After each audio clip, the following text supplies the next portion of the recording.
शहजाद पूनावाला जी, ये पूरा विपक्ष एक सुर में कह रहा है कि आपने तमाम एजेंसीज को अपने अधीन कर लिया है, वो विपक्षी नेताओं को जेल में भर रहे हैं और ये आपका तरीका है, मोडस है चुनाव को जीतने का। आपका जवाब?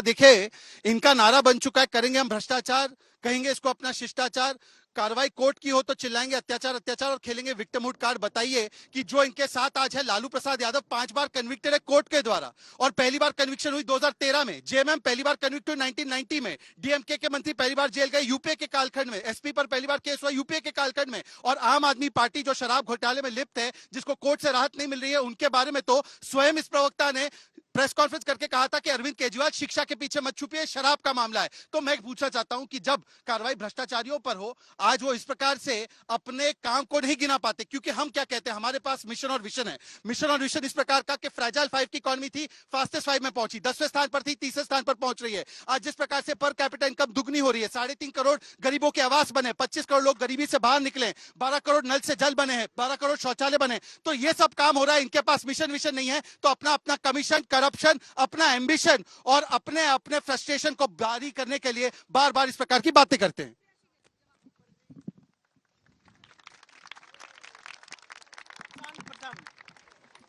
मैं आपसे ये पूछना चाहती हूं अंजना जी, 10 साल बाद सरकार चलाई मोदी जी ने, चुनाव के मुहाने पर आए, मुद्दे क्या हैं? क्या मुद्दा इन युवाओं का रोजगार है? क्या मुद्दा महंगाई है? क्या मुद्दा बढ़ती हुई गरीबी है? क्या मुद्दा ध्वस्त अर्थव्यवस्था है? मोदी जी के लिए वो सब मुद्दे नहीं है। और सबसे बड़े स्टार प्रचारक बीजेपी के इस चुनाव में नरेंद्र मोदी नहीं, ईडी, सीबीआई और इनकम टैक्स है। ये मैं पहली बात बोलना चाहती हूँ।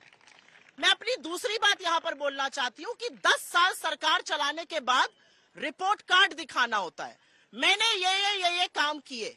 क्या भाषा है प्रधानमंत्री की? किन मुद्दों पर बात कर रहे हैं? काहे इतनी बदहवासी में अलग अलग स्लोगन दे रहे हैं? भाषा की मर्यादा और शोभना तो खैर कभी मोदी जी ने दिखाई नहीं है, तो वो आशा करना भी उनके विपरीत है। लेकिन चुनाव का एक मैसेज साफ आ रहा है, साउथ में साफ है, नॉर्थ में हाफ है, 200 सीट के लाले पड़े हैं और इसीलिए नए नए स्लोगन गढ़े हैं। लेकिन ये असलियत है। आपसे सवाल नहीं पूछ पाई थी, उस समय माइक मेरे पास नहीं था, लेकिन जो भी राहत मिलनी है वो कोर्ट से मिलनी है। ना आप जज हो सकती हैं, ना शहजाद पूनावाला, ना अंजना। सवाल यह है कि कोर्ट को राहत देनी है, कोर्ट राहत नहीं दे रही। आखिर इन 2 मुख्यमंत्रियों की जिनकी बात हो रही है कि जेल में है, संजय सिंह को मिल गई, राहत नहीं दे रही। आपकी ज्ञान के लिए और इन बच्चों के ज्ञान के लिए जरूर यहाँ बोलना चाहती हूँ, संजय सिंह को बेल मिली ही ना, और उसी ईडी को हाथ बांधकर पीछे खड़ा होना पड़ा और कोर्ट ने उससे पूछा आपके तथ्य और सबूत कहाँ है, 2 बजे हम करेंगे कार्रवाई, लेकर आइए तथ्य और सबूत। उन्होंने कहा हम अपोज ही नहीं करते हैं क्योंकि हमारे पास कोई तथ्य और सबूत नहीं है। असलियत ये है अंजना जी, अगर आप वॉशिंग मशीन में धुलकर गंगा जल बीजेपी का अपने ऊपर डाल लेंगे तो आप साफ सुथरे हो जाएंगे, अन्यथा आप भ्रष्टाचारी कहलाएंगे। मैं आपसे एक छोटी सी बात कहकर अपनी बात खत्म करती हूँ।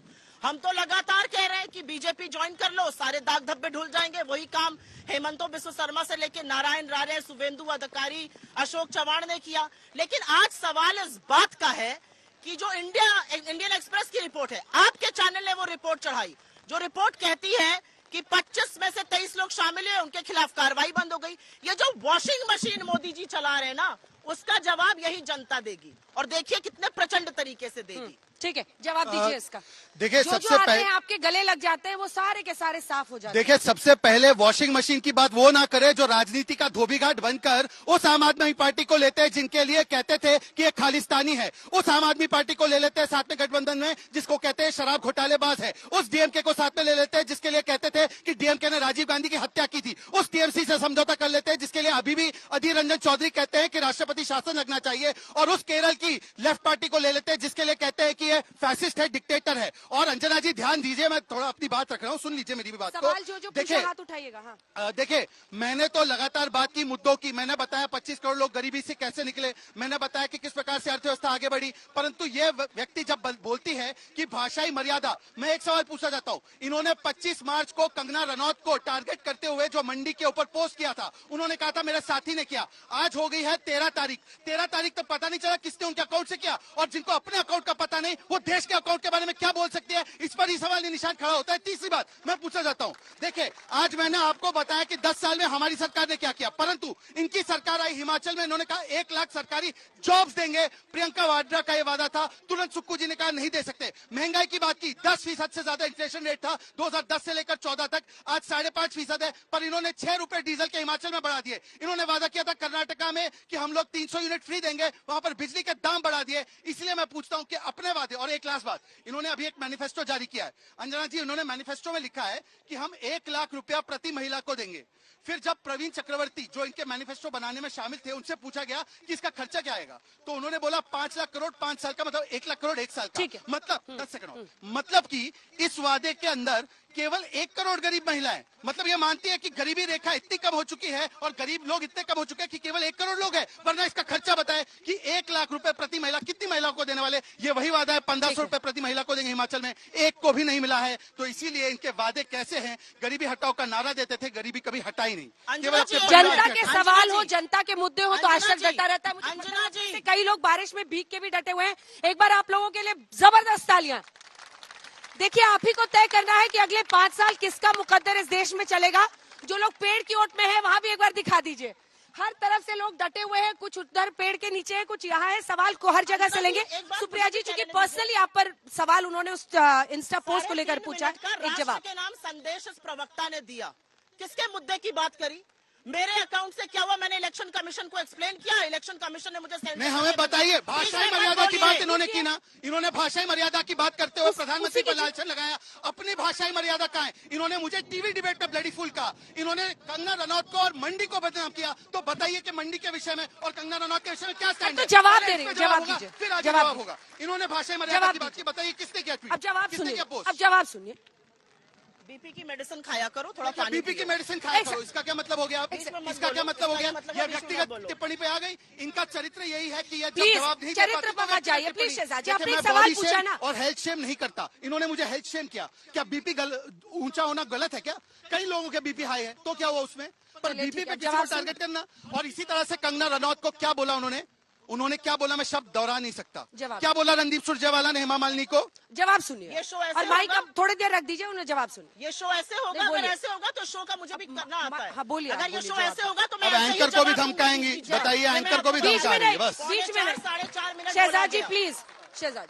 सिंपल सी बात है, इस देश के लोगों का मुद्दा क्या है, मैं आपसे पूछती हूँ, आप लोगों से पूछती हूँ, इस देश के लोगों का मुद्दा बेरोजगारी है कि नहीं है, रोजगार है कि नहीं है? और अगर रोजगार मुद्दा है तो मोदी जी क्या क्या बातें कर रहे हैं? बाड़मेर जाते हैं, कश्मीर से नाता बता देते हैं, यही नहीं पता कि राजस्थान के गांव में बाबा रामसो का जन्म हुआ था, उस कश्मीर की बात हो रही थी। जम्मू कश्मीर की बात करते हैं, प्रधानमंत्री लोगों के आहार की बात कर रहे हैं। मैं आपसे पूछना चाहती हूँ, मेरे पास प्रधानमंत्री मोदी जी का एक ट्वीट है और वो बड़ा सही ट्वीट है। रुक जाइए, मैं मौका दूंगी आपको। 2014 का नरेंद्र मोदी जी का ये ट्वीट उल्टा है, है, जाकर उल्टा है, देख उल्टा लीजिएगा। है। 3 अप्रैल 2014 का ये ट्वीट है और इस ट्वीट पर मोदी जी ने साफ तौर पे कहा है, मीट का दाम बड़ा बढ़ गया है, थोड़ा कम होना चाहिए, हिदायत दे रहे हैं मीट खाने की। अब मेरी बात सुन लीजिए, ये ट्वीट 3 अप्रैल 2014 को किया गया। 31 मार्च 2014 से लेकर 7 अप्रैल 2014 तक नवरात्रि के व्रत थे। मैं नवरात्र का व्रत रखती हूँ, चैत्र का भी रखती हूँ और दूसरा भी रखती हूँ। मोदी जी ने तब मीट खाने की हिदायत दी और आज उनको माँ से मछली मीट मुर्गा दिख रहा है, माँ से मणिपुर, माँ से महंगाई, माँ से महिला सुरक्षा नहीं दिख रही है।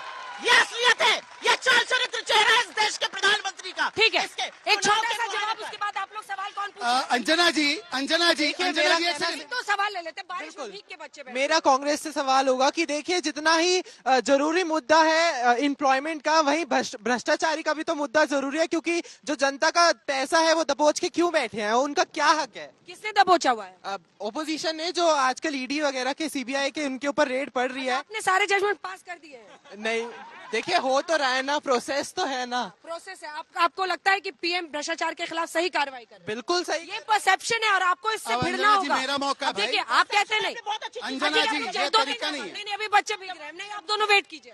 मेरा सवाल कांग्रेस के प्रवक्ता सुप्रिया सिन्हा जी से कि आपके ना इतने प्रवक्ता गौरव वल्लभ रोहित अभी ना रोहन गुप्ता पार्टी से निकल गए हैं, तो कुछ तो आप में कमी होगी ना, जब भी वो निकल रहे हैं बीजेपी में जा रहे हैं, नहीं तो क्या कमी है आप में? बिछड़े सभी बारी बारी, यही कह रहे हो ना? हाँ यही कह रहे हैं। यही कह रहा है, बारिश में भीग के भी कह रहा है कि क्या हो गया गौरव वल्लभ रोहन गुप्ता। मेरा सवाल बीजेपी से है कि माना कि किसी सीएम ने कितना घोटाला किया है वो सुप्रीम कोर्ट ही निकालेगी, पर इस समय इलेक्शन के इतने पास उनका गिरफ्तार होना कुछ अटपटा नहीं लगता? ठीक है, 3 सवाल है, मैं सबसे लूंगी। और कौन पूछेगा? जल्दी आई, फटाफट। सर मेरा सवाल आपसे है, आप कह रहे कि अरविंद केजरीवाल घोटाले, उन्होंने शराब घोटाले किए हैं, लेकिन आपकी बीजेपी पार्टी में बहुत सारे घोटाले हुए, जैसे कि अजीत पवार सिंचाई घोटाला, एविएशन घोटाला प्रफुल्ल पटेल, अब अंजना जी। शुगर मिल घोटाला हसन मुशरीफ, तो आप इसके बारे में क्या बोलेंगे? ठीक है, तमाम घोटाले और एक के बाद एक उनका कहना है आपकी पार्टी में शामिल होना और चुनाव के इतने करीब अरविंद केजरीवाल की गिरफ्तारी शक पैदा कर रही है बच्चे के मन में। अंजना जी, गिरफ्तार तो एजेंसी करती है, जेल में कौन रखता है भाई? अंजना जी, जेल में तो कोर्ट रखती है ना। कोर्ट ने ये भी आर्गुमेंट सुना कि ये चुनाव के करीब है नहीं है, और उसके बावजूद रखा। और मैं तो कह रहा हूं बाकी सब छोड़ दीजिए, लालू प्रसाद यादव तो कन्विक्टेड है, पहली बार कन्विक्टेड 2013 में हुए। अब देखिए, इन्होंने म से मछली, म से मांस, म से मटन सब बोल दिया। म से मैनिफेस्टो पे जो मैंने सवाल पूछा कि 1 लाख रुपए प्रति महिला को देने वाले हैं, तो इसका खर्च कितना होगा? ये एक इकोनॉमिक्स भी रही है, ये पत्रकार थी, बड़ी फाइनेंशियल पत्रकार थी, तो मैंने इनसे पूछा इसका खर्चा क्या होगा। एम से मौन रह गई, मोदी को बोलने लगी। उसके बाद मैंने इनसे पूछा कि सुप्रिया जी, अपने पोस्ट पे कुछ जवाब दीजिए। अपने पोस्ट पे एक जवाब नहीं दिया। अपने अकाउंट की सिक्योरिटी का पता नहीं है, परंतु देश की सिक्योरिटी के बारे में बात कर रही है। मैं इनसे सिर्फ इतना पूछना चाहता हूं। अब मैं 2 स्पेसिफिक सवाल पूछा हूं। मैं आपको बता रहा हूं कि मोदी जी ने किस प्रकार से रोजगार दिया, आप गिनिए, और फिर इनके बारे में इनसे सवाल 2 लाइन, उसके बाद जवाब। 10 सेकंड भाई।